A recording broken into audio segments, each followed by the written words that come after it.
God's wrath, dragon's fury, demons unleashed, monsters feast, giants fall, witches whisper, celestial war, darkness looms, God's betrayal, underworld awakens.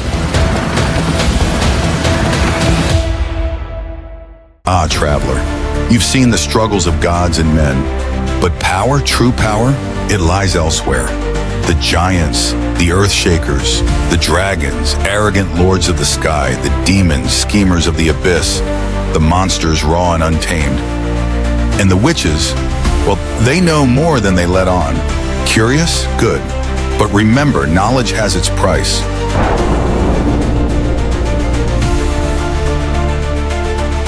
Before light touched the heavens, before the stars found their place in the firmament, the Babylonian Empire stood at the crossroads of the cosmos.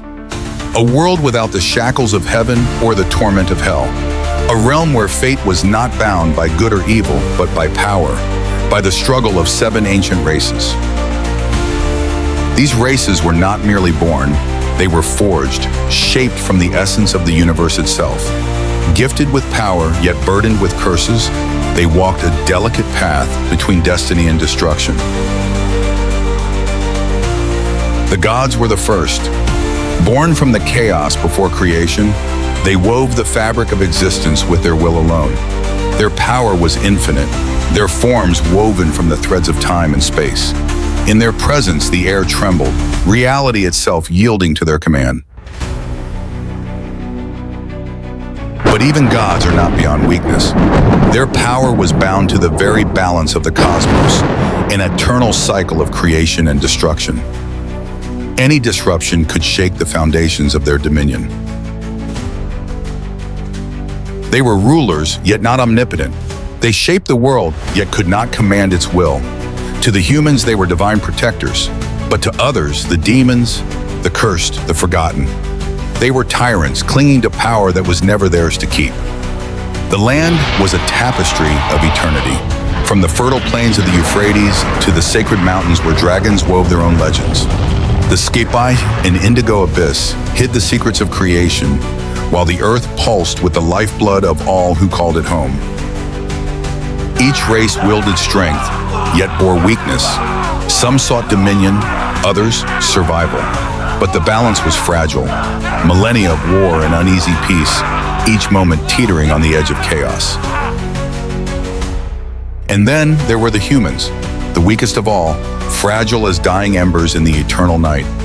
They were the children of both worlds, descendants of divine blood, yet bound to the mortal cycle of time.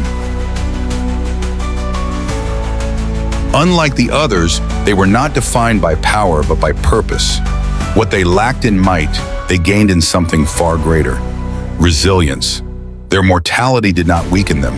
It drove them to build, to create, to dream beyond the limits of their existence. While others remained bound to their nature, humans could change. They could learn, they could adapt. They were not the strongest, nor the most cunning, but they alone could evolve. And that made them the most dangerous of all. The gods reign, but they are not unchallenged. The demons scheme, waiting for the veil to fall. The cursed walk the lands, seeking vengeance. And the humans, the fragile, stubborn humans, stand at the center of it all. Before the gods carved the mountains, before rivers found their course, the giants walked the land. Towering above all, their bodies were sculpted or from the very stone of the earth. When they moved, the world trembled. When they spoke, their voices echoed like thunder across the valleys. But they were more than brute strength. The giants held a deep connection to the land, feeling its heartbeat, shaping its bones. They were the first builders, the architects of wonders beyond human imagination. Yet with strength came fury. The giants were creatures of honor, but also of wrath. Once provoked, their rage was like an earthquake, unstoppable, all-consuming. The gods respected them, but they also feared them. They lived among the highlands where the air was thin and the world stretched into the heavens. To betray a giant was to invoke a wrath that could shake the very foundations of the earth. Above the world, beyond the reach of mortals, the dragons ruled the skies. They were the lords of the high heavens, their wings cutting through the clouds, their breath scorching the earth below. They were beings of fire and wisdom, their presence a symbol of majesty and terror. Dragons were not mere beasts, they were keepers of forgotten knowledge, witnesses to the birth of the world. To seek the wisdom of a dragon was to glimpse into the past itself, but to earn their counsel was another matter entirely. Pride was both their strength and their curse. To dragons, all others were beneath them. Their arrogance blinded them to the dangers lurking in the shadows, the rising strength of those they once dismissed. They rarely descended from their lofty thrones, but when they did, their arrival changed the course of history, for the sky itself belonged to them, and none could challenge their rule. In the places where light could not reach, where the fabric of reality frayed, the demons were born. They were creatures of nightmare, sculpted from chaos itself, their forms twisted, ever-changing, their whispers more dangerous than their claws. Demons were not mere monsters. They were deceivers, manipulators, architects of suffering. They fed on fear, thrived on despair. To gaze into a demon's eyes was to face one's deepest horrors made real. They despised the gods, saw them as oppressors. They sought not only to destroy the divine order, but to corrupt it, to unravel creation itself. Demons were patient. They knew their time would come, and when it did, even the gods would tremble.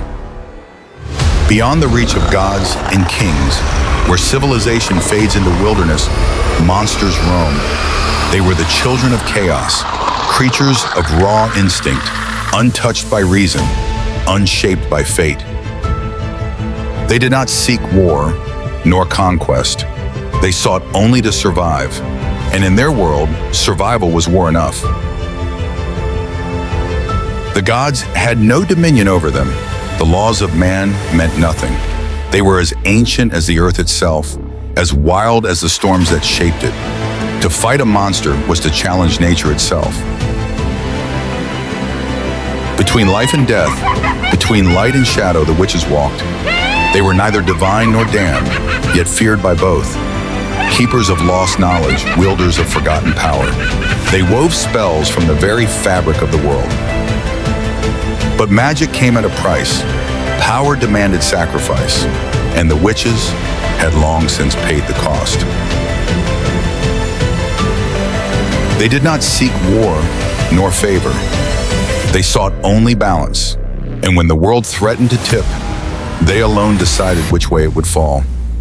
The struggle continues, the balance trembles, and the question remains, who will rise and who will fall?